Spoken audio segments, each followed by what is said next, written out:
Welcome to Empowered Leadership. We share candid conversations with successful leaders about what it takes to cultivate the leadership, life, and legacy you desire, and to do it with confidence, ease, and joy.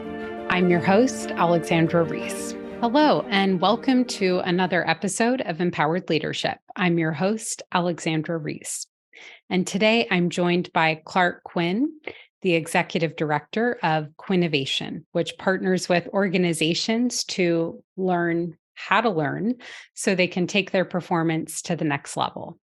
In addition to his work at Quinnovation, Clark is a thought leader who leverages his diverse background in learning and development, technology, and cognitive neuroscience to really push the boundary of the learning and development field forward. You can read more about some of his ideas and innovations in his books. He's written 7 so far. The most recent, Make It Meaningful, sheds light on how emotions impact learning and can effectively be brought into L&D programs to improve success. One thing I appreciate most about Clark is his passion for data and evidence-driven practices. As a former economist myself, I really appreciate the rigor he brings to organizational development and to our conversation today. There's a lot of great insights and practices that you can take into your own organization, regardless of your size, your role, or your strategic focus for the year. So I'm really excited to share those with you. Without further ado, let's dive in. All right. Well, thank you so much, Clark, for joining me on another episode of Empowered Leadership. How's your day going? My day is going pretty good. Thank you, Alexandra. And a pleasure to be with you and your audience. Thank you. Well, as you know, the name of the show is Empowered Leadership. So the first question I always like to ask my guests is, what does empowered leadership mean to you? And I suppose I should qualify my statement saying that I don't think of myself as a leadership expert, by the way. But to me, empowered leadership is 2 things. And the first one is that it's earned. You can't declare yourself a leader. Others would have to be following you of their own volition. You can be appointed to positions of responsibility, but that doesn't mean you're a leader. And then the second thing that seems to me important is that you're actually following leadership principles that have evidence that they are appropriate, that you are doing things, ethically. There are some leaders who lead by fear or other mechanisms that I don't approve of. But what we do know is that good leadership, there are practices that lead people to want to follow and lead to the best outcomes. And that to me would be the second part of empowered leadership. You've earned it and you're practicing it in the best ways. Yeah, I love that notion of evidence-based or research-based. Like we're not just doing something because it feels good, or maybe we've seen other people do it, but we're doing it because it's a practice that has some research and some evidence behind it. We know it works. Well, we'd like that. You look at Jeffrey Pfeffer's book, Leadership BS, and he talks about a lot of things that are being done in the name of leadership development that do make people feel good, and there's little evidence that they actually are traits of effective leadership. So we would like to ultimately move towards those practices that have, demonstrable success. I love that idea. And, before we talk too much more, I want to give you a chance to share with people who are listening who may not be familiar with your work and the title you have. Could you please define what is a learning organization? To me, a learning organization is an organization that continues to learn. As individuals, we should continue to learn. I tend to think of if you're not learning, if you're not dead, you may as well be, because otherwise our brains just are wired to continue to test our expectations against the world, and the only other thing you could do is just hide away and stay in a warm, dark room and hope nothing disturbs your model of the world. But we don't get to live in that world. We still have to eat and do a few other things. So we need to learn. And organizations similarly, particularly in this era of increasing change, I suggest that the ability to execute the things you need to do is only the cost of entry going forward. And the only sustainable differentiator will be the ability to continually innovate. And to me, innovation is learning. When you do troubleshooting, when you do design, when you do research, you don't know the answer when you start. By definition, they're learning. It's just that there isn't anybody with the answer, like in formal learning. So it's an informal form of learning, and yet it's still learning. And there are practices that we know from our individual and collective cognitive architecture that work better for doing this. And yet too often we see organizational practices that interfere with the most effective learning. I was turned on to a book by Jennifer Mueller called Creative Change that talks about organizations say they want innovation, then effectively stifle it. Not I believe. Researchers, Garvin, Edmondson, and Gino, for instance, wrote an article documenting the dimensions of a learning organization that were empirical or elements that they found contributed to the success of the ability to organizations to learn. For people who aren't familiar with that research, what do you believe are, based on your experience, what you've read about the topic, what are those most important characteristics of a learning organization or the ingredients to success? It starts with concrete practices, knowing, for instance, what makes good brainstorming. There were some articles several years ago saying brainstorming doesn't work. Well, the original proposal for brainstorming doesn't, but small modifications that align with how our brains work make it work. How do you interoperate with others? What is good, smart experimentation versus dumb experimentation? What is a tolerance for risk? So there's practices. On top of that is the leadership that I argue not just has to support this, but they have to actually model it, walk the walk. Because if your boss tells you, for instance, learn out loud, make mistakes, and share the learnings, and they don't, do you really believe it's safe to do?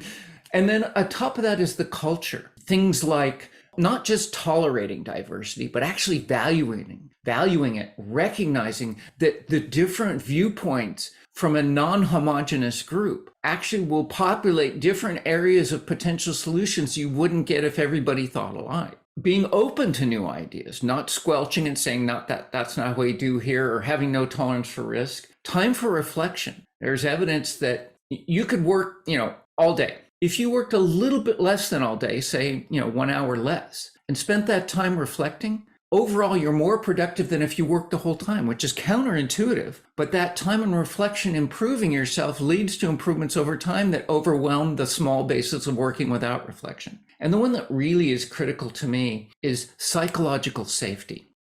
Here we're talking about, is it safe to express an opinion that is out of perhaps the mainstream? I like to talk about the Miranda organization, where anything you say can and will be held against you. Nobody's going to contribute their best ideas in such an environment, right? So you need I'm going to use that. I love that. Well, exactly right. So you want to make it a place where if you share, you focus on the idea, not the person. It's not where anything you say will be held against you, but instead, your ideas will be recognized for being diverse, even if they end up being wrong. That's okay. It's better to have wild ideas than to have no ideas. Yeah. So I'm hearing the kind of 3 buckets of things organizations need to be an effective learning organization is really clarity on what are the practices that enable us to learn? How do our leaders support that by modeling the way, actively encouraging it, holding people accountable, et cetera. And then what's the culture that we need to build to support that? So what are the policies that we need to put in place, like values? And then how do we consistently reinforce those policies so that we're able to do the practices and leaders are able to reinforce those with consistency, which if people have been listening to this show know that that's always the number one ingredient to a healthy culture is like clarity and consistency on how you set and reinforce expectations. Yeah. And nobody's saying it's easy. You can institute the practices and get some benefits, but you're not going to get the full benefits until you change the culture to one. And that's not easy. Cultural change is hard. It goes against the way things are done. It challenges some people. So there can be resistance. I heard a change expert speak, and he said something that I found really interesting.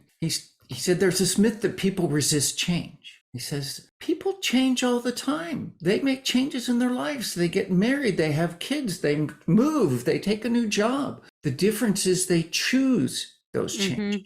And if you so people resist changes that are forced upon them. But if you make it a choice, you say, we could do this or we could do this. And if you do that right, it's pretty obvious this new one is better than that old way of doing things. You can get their commitment to the change, but then recognize it won't just magically change. We're not formological reasoning beings. You can't just give us new information, we'll change our behavior, right?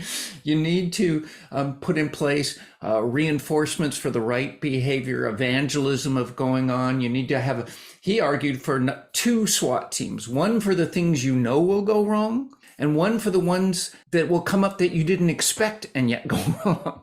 Yeah. I think that made a lot of sense, right? But culture change can happen, but it's not a magic miracle thing of just dropping in a new leader or something. It takes a lot of work and explicit planning, and leadership is a critical part of it, but it's not the only part of it. Well, you need strategy. I mean, you need a clarity on where are we going? What does success look like? How are we going to get there? And then what exactly are we going to do when? What are the milestones, et cetera? So, I mean, it takes strategy, and then it takes leaders to implement it. Well, as you pointed out, that consistency. So you have clarity of where you're going, and then consistent movement in that direction. And I'm trying to find a tactful term about where people are working out of alignment with the new direction. How do you deal with that in appropriate mechanisms?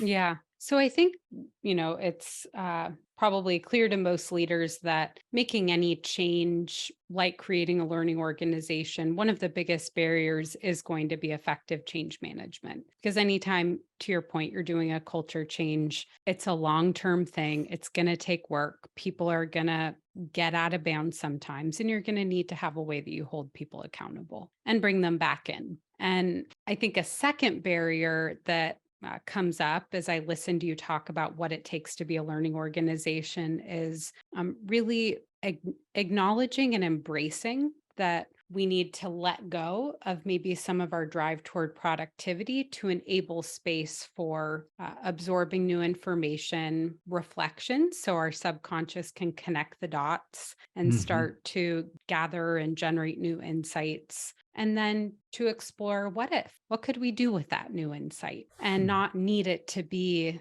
generating a rapid value or return on investment. I'm curious, how does that resonate with you as a challenge that you might have seen with your clients? And if it does resonate, how do you help organizations and leaders to really reconcile that? I have seen it, and it is a challenge. You have to help educate the people involved, the stakeholders. And I argue strongly that you need to be prepared to have multiple arguments. I don't mean multiple arguments with people, different ways of approaching different people. So some people may be swayed by the logical argument. And so you explain why, what evidence we have that this is the right way to go. Other ones, you're going to have to use anecdotes, personal anecdotes that explain stories you can tell about how you've seen this productive change, or stories about others. And then you may have to tap into their own personal experience. Remember, when was a time you saw really successful experimentation and adaptation and a new strategy? What made that work? And you unpack that with them.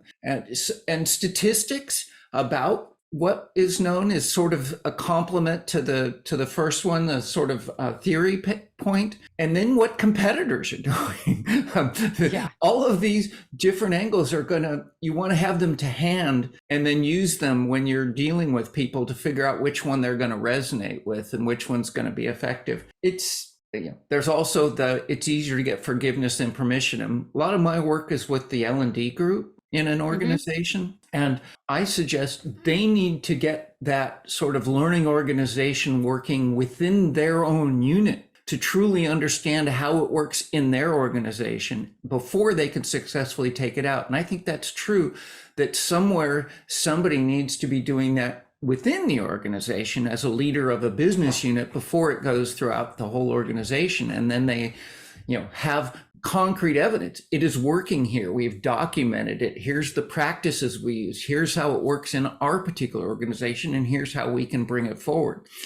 I think, taking ownership and understanding it by doing it is really important. And, to your point of the leaders, they can't just be evangelizing it, they have to model it. So one of the critical elements I suggest is the need to communicate. And my colleagues, people like Mark Britz and Jay Cross, the late Jay Cross, and others talk about, how conversations are the stem cells of learning, and that what you want to do is unblock the flow of information. Too many times people say, oh, we can't share it. Well, we certainly want to share it within the organization. And so Jane Bosdorf wrote the book, Show Your Work. Absolutely. Make what you're doing visible. So A, people can align with it. B, that they can help improve it if they see opportunities, and they can learn from it if they don't. Another colleague, Harold Jarkey, has this personal knowledge mastery at the individual level. You seek to get the right information that comes in, and you filter that because there can be too overwhelming. So how do you choose the right sources of information? The same thing, you don't want to share too much. What's the right thing to share and when? But he then says you make sense of it. You put it into practice, you try it out, you experiment with it. When you understand it and you've got a handle on what sense you've made of it, then you share it out. And this becomes a cycle. And then people comment on that and it comes back around and you've got their feedback on it, which it becomes this virtuous loop. That's the type of thing you want to get going in an organization. So it's the communication, which is part of your clarity that you mentioned, is having that there, and then the consistency of that sharing. The evidence suggests to me that is a critical element to the success of creating a learning organization, is people learning out loud. Mm-hmm. Yeah, and that topic of sharing and knowledge management comes up a lot in organizations, especially large ones. Yeah. Well, what have you seen work well when it comes to knowledge management and sharing out of those learnings that people are doing in their day-to-day work, or maybe in their teams in those small environments? Several different stories. So one, the reason I was laughing is one of the quickest way to find out you don't have a safe culture is to put a social media platform in. And when people aren't sharing on it, suddenly you realize that we may not have a good culture for this. I reminded many, many years ago, I was a grad student, I did an engagement one summer with this company, and they were run by ex-military. And this was the very early days of technology platforms. And they'd got what these days we would call a ERP, enterprise resource platform. They had a IT solution, except the executive said, I want you to shut off that email capability. We don't want email going on. We don't want people sharing messages about, parties and stuff.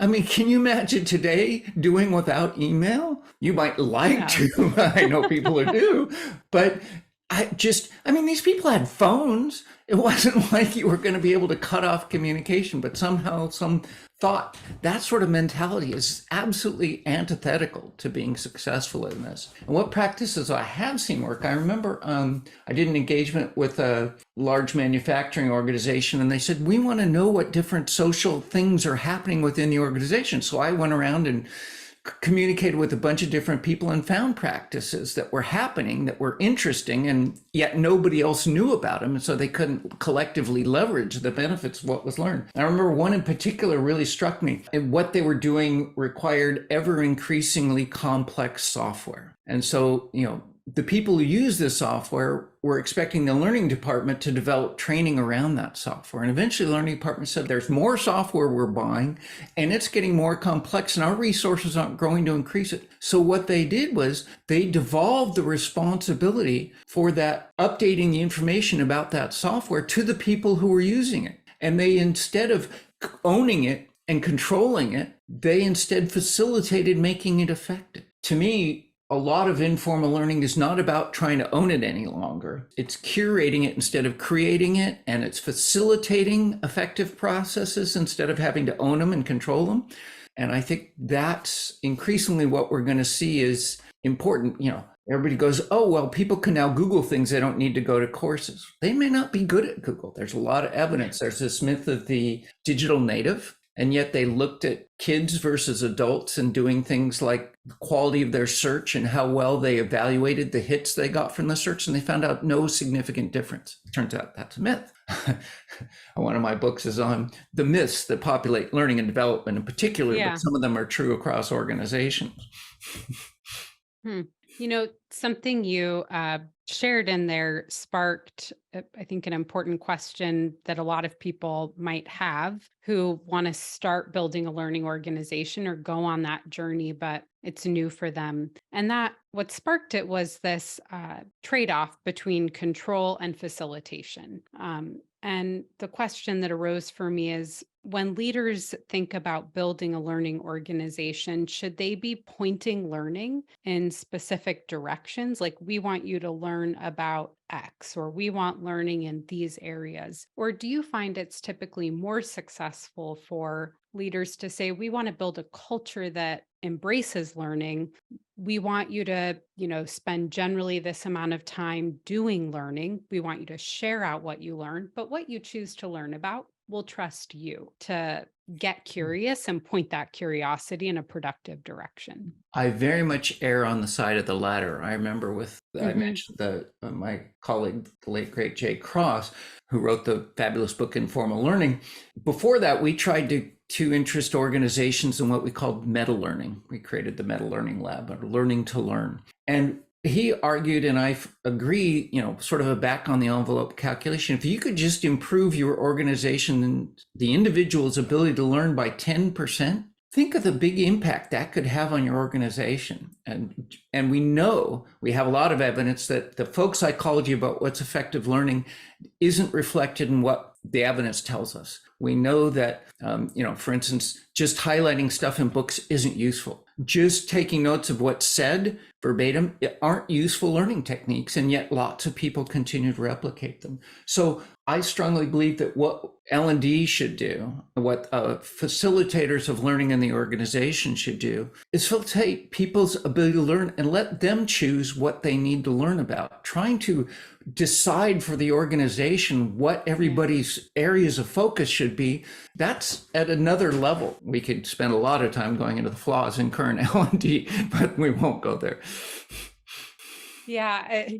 There's a lot of movement, some positive, some not as much. I want to go back to that point around organizational design, because I do think we're at this precipice where there's just so much opportunity for leaders to be using organizational design, which is kind of your bluntest tool in your OD toolbox, to really make some positive changes in how things are done and the results that are had. And I think you touched on the power of creating teams and individual role and responsibility profiles that give people ownership. In my experience, that's a model I often work with leaders to implement, that not only gives people ownership over their work, which leads to a greater sense of purpose, but it also promotes learning, because people now feel like I've got choice in how I choose to approach driving outcomes. And as soon as I have choice, that will start to kind of prompt my curiosity around, should I do this or that? And all of a sudden, now I've got some space to explore, learn, and make a more informed decision. So I think one maybe under discussed aspect, at least in the conversations I often have around learning, is just when you give people ownership, how that will create curiosity and create learning without you ever having to do much dollars and cents investment in your people. If we were to take a step back a moment and you were talking to a leader who wasn't sold on creating a learning organization, what might be a couple client stories or case studies that you would share that would inspire people to think maybe there's something in here that I should consider and pursue in my own organization? Well, a couple data points I might use. So I tend to err on the evidence-based argument as opposed to the anecdotes or whatever. But Towards Maturity was an entity set up by the British government. And what it did was it collected evidence of how organizations were using technology to support learning. And they ended up having a lot of recommendations. But one of the things they did was looked at the organizations that were most mature in their practices, and this included being, effectively being a learning organization. And they looked for evidence and found that the more an organization was mature on their scale of moving towards a learning organization, the better the outcomes of that organization. In other words, the more it was effective, profitable, all those sorts of good things. Another piece of evidence. So way back when Marsh Connor organized the Creating a Learning Culture conference, and one of the speakers was Lori Bassey, who has a company. And what she did was she evaluated companies for their value as an investment. And what she found, similarly, organizations that were more evolved in terms of their learning organization characteristics were better investments. In other words, the more you're a learning organization, the more successful you are. And these are, to me, not just individual stories, but actual collective evidence that this is the right way to go. I will say I asked for a story, but I've been on my own learning journey. I do a lot of content generation as part of my marketing, and I'm a data person and a research person at heart. I was an economist for 7 years, and I used to think data had all the answers and people just needed the right data to make the right decision. And if they had the data, they'd do the right thing. And I was so disappointed to find out that's never how it worked. We are not formal logical reasoning beings, no. Yeah, it took me longer than I'd like to admit to learn that. And so as I've been working through how to generate content that lands better, I found it really interesting that the things that resonate most with people and lead to the most conversations are often the pieces of content that I share that have the fewest data points and the most visceral story or connectable story. And that's been a real lesson for me in what prompts people to learn themselves and to start to open up to a different perspective. And often it's not data, it's a story that they connect into. I'm worse. I don't even go to data. I tend to talk theory, which is, and so I'm still learning what you've learned. I was just prepping for a webinar we're giving tomorrow, and then we're saying, maybe at this point, having a concrete example would help. Oh, you're right. Absolutely. Yeah, if you're in a field where you're consistently pushing the envelope and thinking about, okay, what's the next horizon of what's possible? I do that in the strategy, OD, and leadership world. You live in theory because you haven't seen the practice yet. Or maybe you've seen bits and pieces, but nobody's really brought it together. And it can be hard sometimes when you get really excited about this abstract idea of like what's possible, it can be hard to figure out how to pull it into a more concrete reality. I can empathize with that.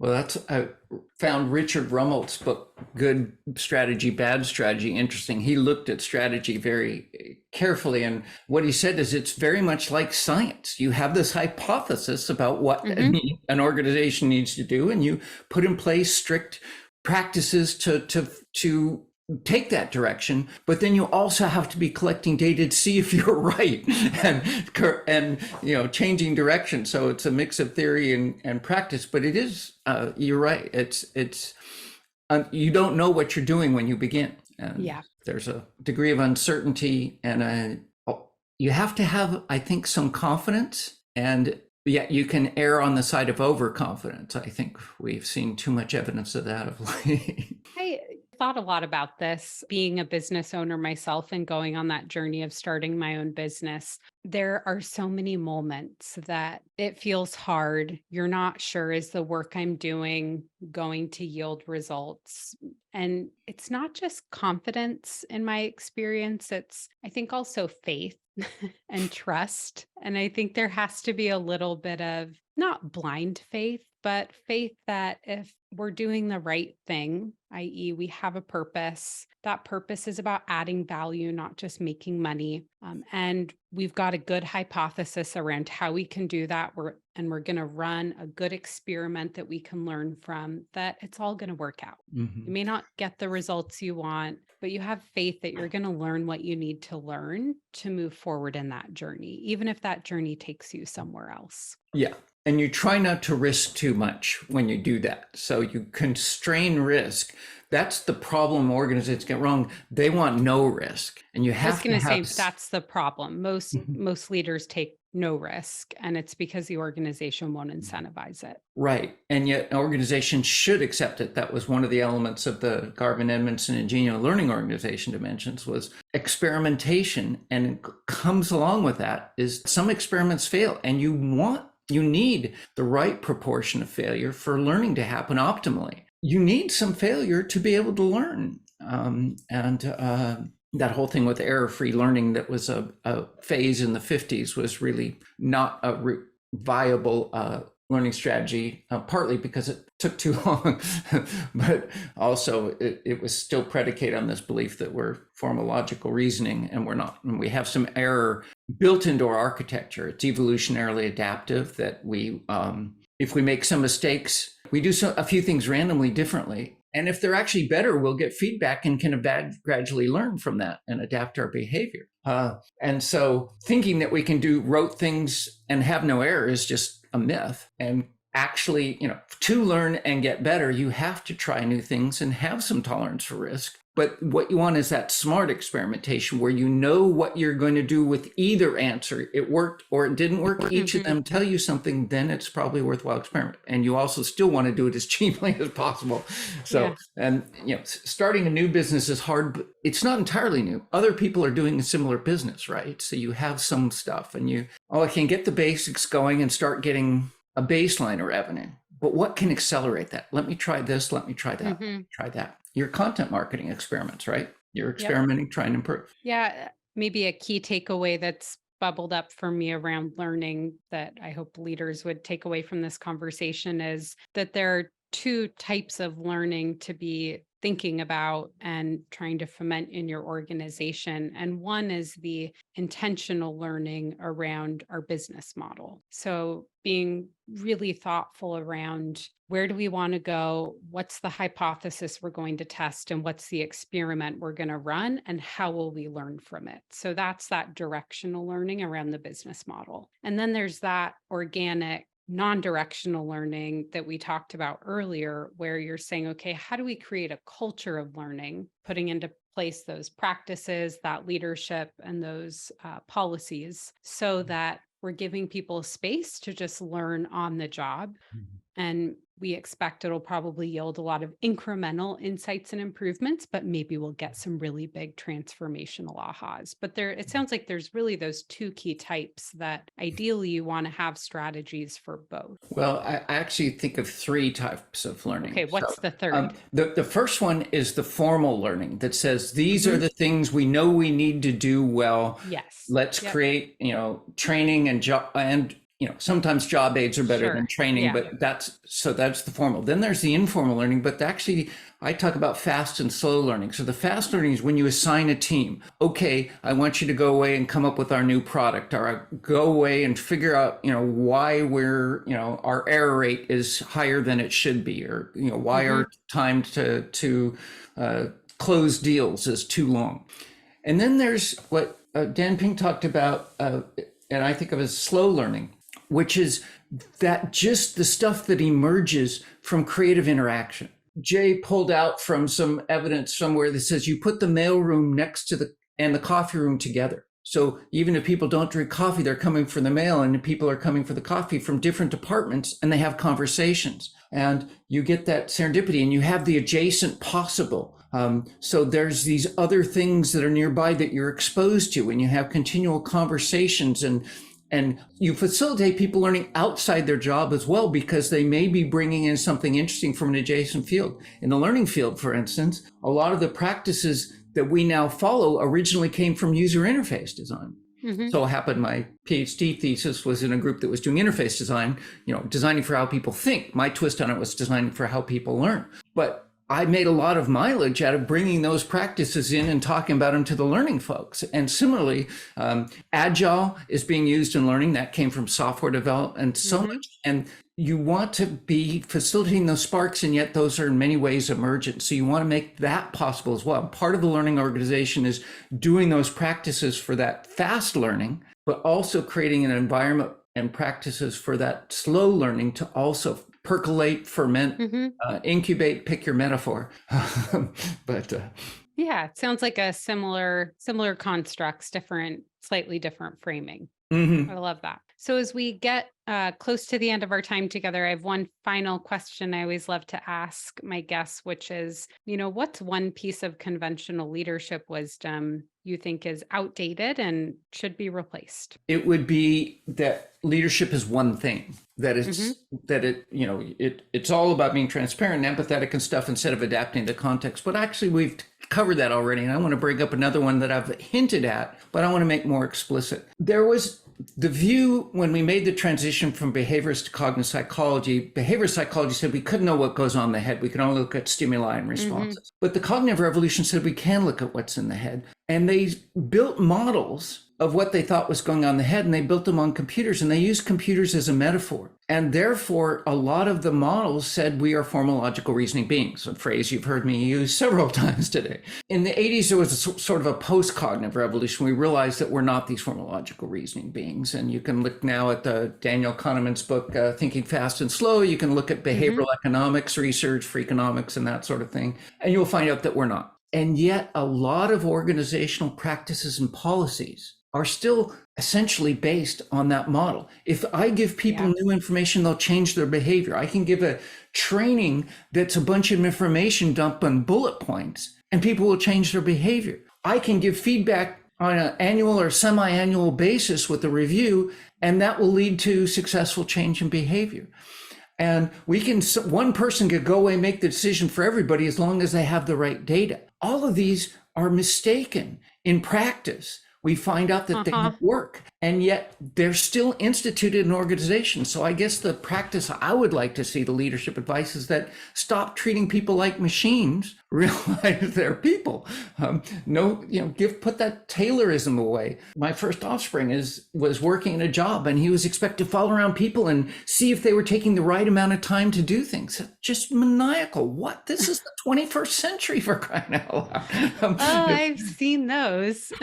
Yeah, it's a horrible environment in which to work, and it doesn't lead to the best outcomes. And of course, that company is having trouble recruiting new people. I mean, it's a bad situation. So that's the piece of advice is, again, stop treating people like machines and recognize the wonderfulness of the human being. And there are these wonderful formological devices we have that complement us perfectly. They do what we don't do well, and we do what they don't do well. And together we're far more formidable. Figure out how to get that integration to be as optimal as possible. Yeah, I think you hit the nail on the head. And it gets back to something I often share in my thought leadership or with clients. And that is, if you want to be a truly high-performing organization, probably the number one investment you need to make is in equipping your managers to be better leaders, because people are not machines, and each of us has our own unique set of needs, goals, motivators. And if you want to get the most from your people and retain them, then you've got to figure out who is that unique person and how do we support them so that they can achieve that sense of meaning and purpose, achieve their goals, and they have that support they need. And so it all comes down to the manager. I fully agree. And speaking of evidence, the biggest reason people leave is bad managers. Yeah, I think Gallup often uses the statistic, and it's that 70% of the variation in employee and team performance is attributable to the quality of the manager. Wow. 70% of performance variation. If that's not enough of a business case, I don't know what is. I didn't know that statistic. Thank you for sharing that. That's fabulous. And I absolutely agree.